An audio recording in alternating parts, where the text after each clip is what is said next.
You're respected all over the world, so I want to thank you very much for being here. It's a great honor to have you. Donc, je veux vous remercier beaucoup d'être ici. C'est un grand honneur de vous avoir.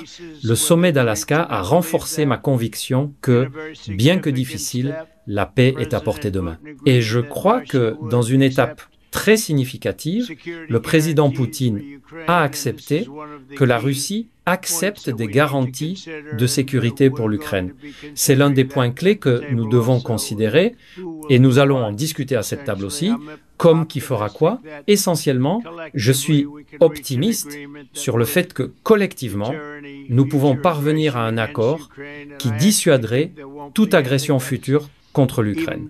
Et en fait, je pense que c'est largement surestimé, mais nous allons voir. Et je pense que les nations européennes vont prendre une grande partie du fardeau. Nous allons les aider et nous allons le rendre très sûr. Nous devons également discuter des éventuels échanges de territoires en tenant compte de la ligne de contact actuelle, c'est-à-dire la zone de guerre, les lignes de guerre qui sont assez évidentes, très tristes à voir,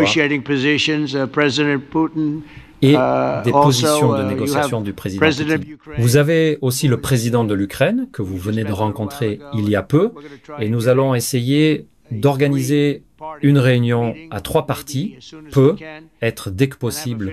Et j'ai le sentiment que vous et le président Poutine allez trouver une solution. En fin de compte, c'est une décision qui ne peut être prise que par le président Zelensky et le peuple ukrainien en travaillant également en accord avec le président Poutine. Et je pense simplement que de très bonnes choses en découleront. Donc, j'espère que nous aurons une bonne réunion. Et si nous avons une bonne réunion, je fixerai une rencontre avec le président Poutine. Et si vous voulez, je participerai à cette réunion. Non pas que je veuille le faire, mais je le ferai parce que nous voulons sauver beaucoup de gens de la mort. Beaucoup de gens meurent et nous devons les sauver. Il faut le faire. Nous préférerions tous, évidemment, un cessez-le-feu immédiat pendant que nous travaillons sur une paix durable. Et peut être que quelque chose comme ça pourrait arriver. Pour l'instant, ça n'arrive pas, mais le président Zelensky et le président Poutine peuvent en parler un peu plus. Vous savez, dans les 6 guerres environ que nous avons arrêtées, nous n'avons pas eu de cessez-le-feu. Donc, je ne sais pas si c'est nécessaire. On peut le faire pendant la guerre, mais j'aime le cessez-le-feu d'un autre point de vue. Vous arrêtez immédiatement les massacres. Mais je crois qu'un accord de paix à la fin de tout cela est quelque chose de très réalisable et peut être fait dans un avenir proche. Avec toutes les guerres dans lesquelles je me suis impliqué, il ne nous reste que celle-ci. Bien sûr, en sortant par la porte, il y en aura probablement une nouvelle qui commencera, et je l'arrêterai aussi, mais je pensais que celle-ci serait l'une des plus faciles. En fait, c'est l'une des plus difficiles. Elles sont très complexes. La prochaine étape serait une réunion trilatérale, et cela sera organisé. Et j'ai hâte de travailler et d'obtenir un excellent résultat. Nous allons passer beaucoup de temps aujourd'hui à discuter, et nous sommes vraiment honorés que vous soyez venus. Je veux dire, ce sont les chefs de grands pays, respectés dans toute l'Europe, et ils parlent en grande partie, je pense que je devrais dire pour les autres pays d'Europe, et nous arriverons à une résolution aujourd'hui, je pense, sur presque tout, y compris probablement la sécurité, et c'est à peu près l'histoire. J'aimerais dire, Monsieur le Président, voulez-vous dire quelque chose? Vous avez les médias. Si vous voulez, vous pouvez venir ici et vous tenir debout. Vous pouvez utiliser mon micro, ou vous pouvez simplement vous retourner, comme vous vous sentez à l'aise. Merci beaucoup. Je peux parler sans micro. Merci beaucoup. Je pense que nous avons eu une très bonne conversation avec le président Trump. Très bonne. Zelensky. Et c'était vraiment la meilleure, ou désolé, peut être que la meilleure sera dans le futur, mais c'était vraiment bonne. Et nous avons parlé de points très sensibles. Le premier est les garanties de sécurité. Et nous sommes très heureux avec le président que tous les leaders soient ici. Et la sécurité en Ukraine dépend des États-Unis, de vous et de ces leaders qui sont avec nous dans nos cœurs. Ils étaient en ligne avant-hier, etc. Donc, beaucoup de pays sont du côté de l'Ukraine. de notre peuple, et nous tous voulons mettre fin à cette guerre, arrêter la Russie et arrêter cette guerre. Nous en avons parlé et nous en parlerons davantage sur les garanties de sécurité. C'est très important que les États-Unis donnent un signal aussi fort et soient prêts pour les garanties de sécurité. Le deuxième point, ou peut être le premier, la direction humanitaire, très importante, échanger tous les prisonniers, et je pense que le président aidera, et je suis très reconnaissant à votre épouse encore, Monsieur le Président, pour la lettre concernant nos enfants enlevés, et j'espère que vraiment cela peut jouer un rôle historique pour ramener les enfants à leur famille et qu'ils soient heureux. Oui, c'est tellement important, et je suis heureux que nous ayons discuté de cette voie avec le président Trump, et j'espère que nous trouverons des solutions. Et ensuite, ce qui est très important, toutes les choses sensibles, territoriales, etc., nous en discuterons au niveau des leaders lors de la réunion trilatérale, et le président Trump essaiera d'organiser une telle réunion, et il a dit qu'il viendra ou ne viendra pas. L'Ukraine sera heureuse si vous participez, si vous êtes là. Et je serai là. Oui, oui, merci. Et je pense que c'est très important. Oui, donc, les garanties de sécurité, ramener les enfants, et tous nos gens, pas seulement les guerriers, d'abord les guerriers, et tous les civils, les journalistes, beaucoup de gens en prison, donc nous devons les ramener. Et des garanties qui fonctionneront pendant des années. Nous en avons parlé et j'ai montré au président beaucoup de détails sur le champ de bataille, sur la carte. Merci beaucoup. Merci pour la carte d'ailleurs, elle était géniale. Oui, je réfléchis à la façon de la récupérer. Nous vous en donnerons une. Non. Je pense que nous avons eu une réunion constructive et spécifique et je suis très reconnaissant à tous les leaders qui sont ici et vous aidez beaucoup et nous sommes heureux de cette grande unité aujourd'hui. Merci, Monsieur le Président. Merci beaucoup de nous accueillir. Monsieur le Président, je pense que vous verrez que le président Poutine veut vraiment faire autre chose. Je pense que quand nous organiserons cela, quand nous le ferons, je pense que ce sera quand, pas si. Je pense que vous verrez des mouvements vraiment positifs. Je sais qu'il y a plus de 1000 prisonniers et je sais qu'ils vont les libérer. Peut-être qu'ils vont les libérer très bientôt, comme immédiatement, ce que je trouve génial. Mais nous allons organiser cela aujourd'hui, après cette réunion. Donc, très bien et excellente remarque. J'apprécie, Marc, en tant que chef de l'OTAN, pourriez-vous dire quelques mots, s'il vous plaît? Oui, je serai très bref. Je veux vraiment vous remercier, président des États-Unis, cher Donald, pour le fait que, comme je l'ai dit auparavant, vous avez brisé l'impasse fondamentalement avec le président Poutine en entamant ce dialogue. Je crois que c'était en février que vous avez eu le premier appel téléphonique et à partir de là, nous sommes où nous sommes aujourd'hui. Et c'est, je pense, si nous jouons bien nos cartes, nous pourrions y mettre fin. Et nous devons y mettre fin. Nous devons arrêter les massacres, nous devons arrêter la destruction des infrastructures de l'Ukraine. C'est une guerre terrible. Donc, je suis vraiment enthousiaste et faisons de notre mieux aujourd'hui pour nous assurer que dès aujourd'hui, nous mettons fin à cela le plus vite possible. Je veux vraiment vous remercier pour votre leadership, ce que vous faites pour le Seigneur, mais bien sûr aussi tous les collègues européens. C'est vraiment crucial et le fait que vous ayez dit que vous êtes prêts à participer aux garanties de sécurité est une grande étape, vraiment une percée, et cela fait toute la différence. Donc, merci pour cela. Eh bien, l'OTAN a également accepté de passer de 2% à 5%, ce qui représente une somme d'argent énorme, et c'est passé de 2% qui n'étaient pas toujours payés à 5% qui sont payés. C'est une grande différence, et nous apprécions cela. C'était un excellent mouvement. Merci beaucoup. Ursula peut être au nom de la Commission, pourriez-vous dire quelques mots? Oui, merci beaucoup. C'est un plaisir d'être ici et c'est un moment très important. En effet, nous sommes ici, Européens, en tant qu'amis et alliés.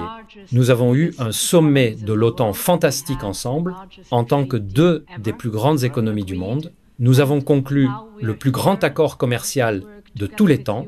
C'est exact, d'accord. Et maintenant, nous sommes ici pour travailler ensemble avec vous sur une paix juste et durable pour l'Ukraine. arrêter les massacres. C'est vraiment notre intérêt commun. Arrêter les massacres. Et en effet, il est très bon d'entendre que nous travaillons sur les garanties de sécurité. Des garanties de sécurité de type article 5. Très important.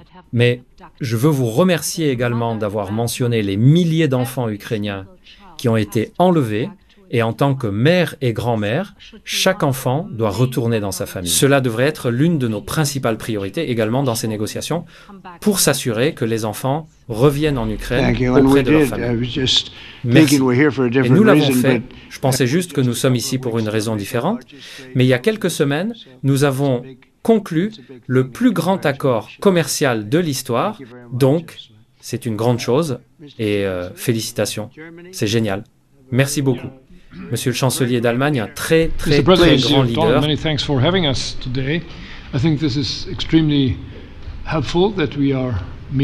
Monsieur le Président, cher Donald, merci beaucoup de nous accueillir aujourd'hui. Je pense que c'est extrêmement utile que nous nous rencontrions et que nous entendions que vous deux avez une si bonne réunion aujourd'hui ici à Washington. Les prochaines étapes sont les plus compliquées. Maintenant, la voie est ouverte. Vous l'avez ouverte vendredi dernier, mais maintenant, la voie est ouverte pour des négociations compliquées. Et pour être honnête, nous aimerions tous voir un cessez-le-feu. Au plus tard, à partir de la prochaine réunion. Je ne peux pas imaginer que la prochaine réunion ait lieu sans cessez-le-feu. Donc, travaillons là-dessus et essayons de faire pression sur la Russie, car la crédibilité de ces efforts que nous entreprenons aujourd'hui dépend au moins d'un cessez-le-feu au début des négociations sérieuses, à partir de l'étape suivante. Donc, je voudrais insister sur cet aspect et j'aimerais voir un cessez-le-feu à partir de la prochaine réunion, qui devrait être une réunion trilatérale, où qu'elle ait lieu.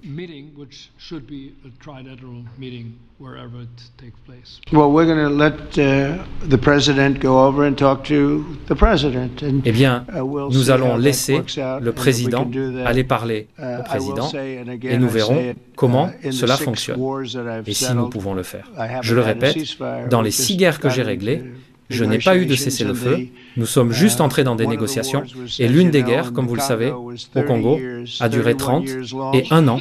Une autre que nous avons réglée la semaine dernière avec 2 grands pays durée depuis 35 ans et nous n'avions pas de cessez-le-feu. Donc, si nous pouvons faire le cessez-le-feu, génial. Et si nous ne faisons pas de cessez-le-feu, parce que beaucoup d'autres points nous ont été donnés, beaucoup de points nous ont été donnés, d'excellents points. S'il vous plaît, Georgia, allez-y. Eh bien, merci beaucoup, Donald, Monsieur le Président, de nous accueillir aujourd'hui dans cette réunion importante. Et je pense que c'est un jour important. Une nouvelle phase, après 3 ans et demi, où nous n'avons vu aucun signe de la part de la Russie qu'il y avait une volonté de dialogue. Donc, quelque chose change. Quelque chose a changé grâce à vous, grâce aussi à l'impasse sur le champ de bataille qui a été obtenue grâce au courage des Ukrainiens et à l'unité que nous avons tous apportée à l'Ukraine. Et la raison pour laquelle je le mentionne, c'est que nous devons aussi rappeler que si nous voulons atteindre la paix et garantir la justice, nous devons le faire unis. Donc, c'est une très bonne journée, celle dans laquelle nous sommes. Vous pouvez évidemment compter sur l'Italie, comme depuis le début. Nous sommes du côté de l'Ukraine et nous soutenons absolument vos efforts pour la paix. Nous parlerons de nombreux sujets importants. Le premier est les garanties de sécurité. Comment être sûr que cela ne se reproduise pas, ce qui est la condition préalable à toute forme de paix. Je suis heureuse que nous discutions de cela. Je suis heureuse que nous commencions par une proposition, disons, du modèle de l'article 5, qui était italien au départ. Donc, nous sommes toujours prêts à apporter nos propositions pour la paix, pour le dialogue. C'est quelque chose que nous devons construire ensemble pour garantir la paix et défendre la sécurité de notre nation. Donc, merci, Monsieur le Président, de nous accueillir. Merci beaucoup, Emmanuel. Emmanuel Macron. Merci, Monsieur le Président, d'organiser cette réunion et pour votre engagement. Tout a été dit, mais je dois juste dire ici que tout le monde autour de cette table est en faveur de la paix et nous avons travaillé très dur au cours des dernières années pour avoir une paix robuste et durable. C'est pourquoi l'idée d'une réunion trilatérale est très importante, car c'est la seule façon de régler cela. Et d'ailleurs, je pense qu'en suivi, nous aurions probablement besoin d'une réunion quadrilatérale, car quand nous parlons de garantie de sécurité, nous parlons de la sécurité de tout le continent européen.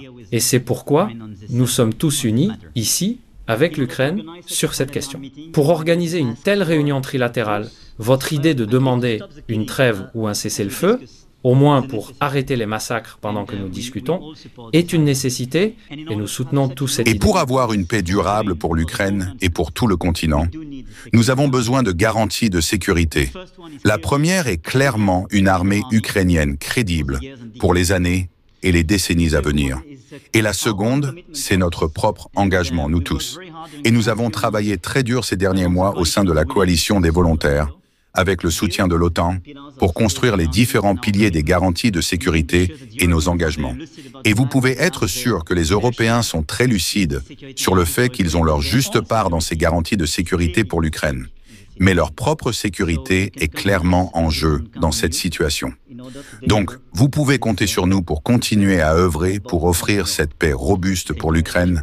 Et merci beaucoup, Emmanuel, Monsieur le Premier ministre. Merci beaucoup, Monsieur le Président, et merci de nous accueillir ici. Je vais commencer là où Emmanuel a commencé, c'est-à-dire que nous voulons tous la paix. La guerre en Ukraine a eu un impact énorme, en particulier sur les Ukrainiens qui en ont porté le poids. Mais elle a aussi eu un impact sur l'Europe et le Royaume-Uni. Il n'y a pas une famille ou une communauté qui n'a pas été touchée. Et quand nous parlons de sécurité, nous parlons de la sécurité non seulement de l'Ukraine, mais aussi de l'Europe et du Royaume-Uni. C'est pourquoi c'est une question si importante. Je pense que c'est une réunion très importante en tant que groupe. Je pense que nous avons eu des discussions par téléphone plusieurs fois, Monsieur le Président, mais pouvoir maintenant être autour de la table pour avancer. Et je pense vraiment que nous pouvons, avec la bonne approche cet après-midi, faire de réels progrès, en particulier sur les garanties de sécurité. Et votre indication de garantie de sécurité, une sorte de garantie de style article 5, correspond à ce que nous avons fait avec la coalition des volontaires que nous avons commencé il y a quelques mois, en réunissant des pays et en montrant que nous étions prêts à assumer notre rôle en matière de sécurité. Avec vous, aux côtés des États-Unis, aux côtés de ce que nous avons déjà développé, je pense que nous pourrions faire un pas vraiment important aujourd'hui. Un pas historique, en fait, pourrait sortir de cette réunion en termes de sécurité pour l'Ukraine et de sécurité en Europe. Je pense aussi que nous pouvons faire de réels progrès vers un résultat juste et durable. Évidemment, cela doit impliquer l'Ukraine. Et une réunion trilatérale semble être la prochaine étape logique. Donc, merci d'être prêts à avancer là-dessus, car je pense que si nous pouvons nous assurer que les progrès de cette réunion incluent des garanties de sécurité et une certaine avancée sur une réunion trilatérale, alors je pense que cette journée sera considérée comme très importante ces dernières années en ce qui concerne un conflit qui dure depuis 3 ans et demi et que personne n'a réussi à amener à ce point jusqu'à présent. Donc, je vous remercie pour cela. Eh bien, merci beaucoup. Et vous savez, c'est intéressant parce que c'est une première pour la Maison-Blanche. On ne peut pas dire ça souvent. Elle en a vu beaucoup depuis 1800, 1799, pour être presque exact. Mais c'est la première fois que nous avons autant de premiers ministres, de présidents, de chefs de nations européennes. Et d'ailleurs, Alex, j'aimerais que vous disiez quelques mots aussi. Vous êtes un homme jeune et puissant. Avant que je termine, je veux que vous disiez quelques mots. Allez-y, Alexander. Je vais ramener l'idée de jeunesse à ma femme et essayer de la convaincre. Merci beaucoup, Monsieur le Président. Je pense qu'au cours des 2 dernières semaines, nous avons probablement fait plus de progrès pour mettre fin à cette guerre qu'au cours des 3 dernières années et demie. Et je pense que le fait que nous soyons autour de cette table aujourd'hui est très symbolique dans le sens où c'est l'équipe Europe et l'équipe États-Unis et dans l'Ukraine. Et les progrès que nous attendons de cette réunion concernent les garanties de sécurité, qui sont une grande partie de cela, et bien sûr avancer vers un processus avec la réunion trilatérale avec vous, le président Poutine et le président Zelensky. Certains médias internationaux pourraient même se demander pourquoi le président de la Finlande est ici. Je pense que la raison est probablement que nous venons peut-être d'un petit pays Mais nous avons une longue frontière avec la Russie, plus de 800 km. Et bien sûr, nous avons notre propre expérience historique avec la Russie depuis la Seconde Guerre mondiale, la guerre d'hiver et la guerre de continuation. Et si je regarde le côté positif de la situation actuelle, nous avons trouvé une solution en 1944.